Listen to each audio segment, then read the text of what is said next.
Et c'est avec Axel Simon. Bonjour Axel. Bonjour Philomé. Vous venez nous présenter le récit autobiographique de l'Italien Roberto Saviano, porté en bande dessinée.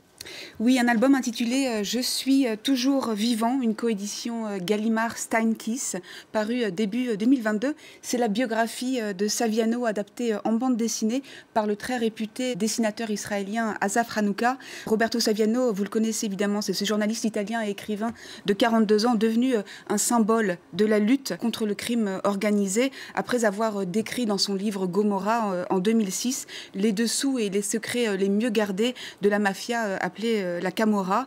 Alors son réquisitoire, qui est un roman enquête, s'est vendu à 5 millions d'exemplaires dans le monde et il est devenu par la suite un film et puis une série. Et depuis sa publication, la mafia veut sa mort et l'a condamné à mort.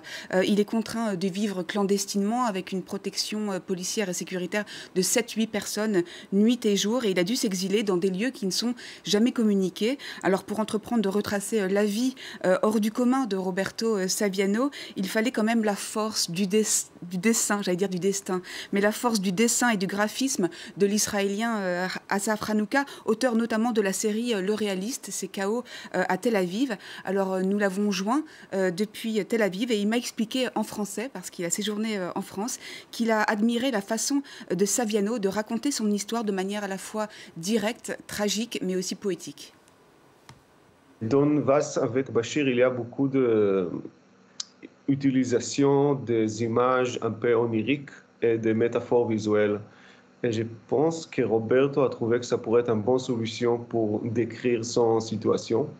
Et aussi, il a lu Kao à Tel Aviv, c'est mes bandes dessinées autobiographiques. J'utilise aussi beaucoup de cette méthode de montrer des émotions et des concepts à travers des images, des métaphores visuelles. Asaf Hanouka parle de métaphores visuelles, Axel. Racontez-nous.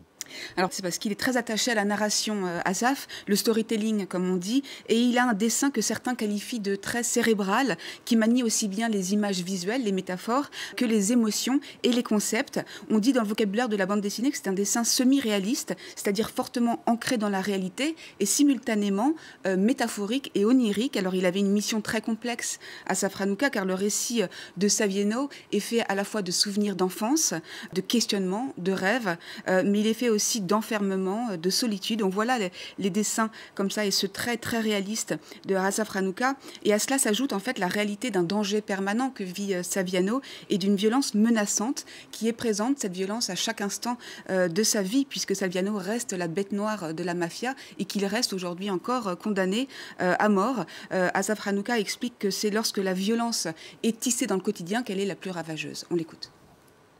Je pense que la violence est vraiment la plus dure et c'est la plus effective moyen de montrer ça dans une histoire ou en bande dessinée quand elle est à côté de la vie normale.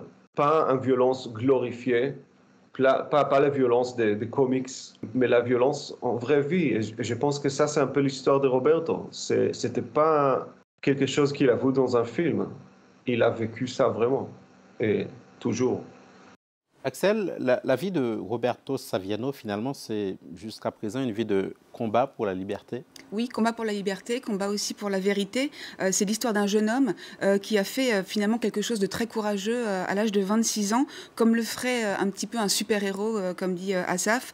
Et il a décidé à cet âge-là qu'il dirait la vérité. Alors on tente de l'en empêcher aujourd'hui encore. Lui, il continue à vouloir dire la vérité. Il a publié depuis 6 ou 7 livres, je crois, depuis Gomorra, et de nombreux textes. Et il dit qu'il ne se taira pas et qu'il est prêt à en payer le prix. Asaf Hanouka a voulu traduire en images cette vie en sursis. Il fait le compte de sa vie. Il regarde des années à l'arrière et il pense, est-ce que c'était la bonne décision parce que maintenant ma vie est détruite? Est-ce que j'ai vraiment fait le bon choix? Mais je pense que son histoire, c'est aussi sur les prix à payer pour faire les choses bien. Mais quelque part, ça m'a donné le courage, mais aussi apprécier le fait que je suis libre. Voilà, Nouka qui dit « Je suis libre, nous sommes libres ». On l'oublie peut-être parfois un petit peu parce que Saviano, lui, il n'est pas libre. Et on comprend à la fin de l'album qu'il y aura sans doute une suite puisqu'il écrit « Fin de la première moitié de ma vie » signé Roberto Saviano. Et en 4e de couverture, le texte est très beau, alors je vous le lis, Philomé. « Je fais tout ce qui est en mon pouvoir avec le peu de liberté qu'il me reste. Je fais entendre ma voix, même si nous sommes ensevelis sous un tas de fumier. La vérité y fleurira. Et moi, je suis toujours vivant. » Je suis toujours vivant, album signé Roberto Saviano, c'est sa biographie, avec Assaf Hanouka, dessinateur israélien. Merci beaucoup. Merci.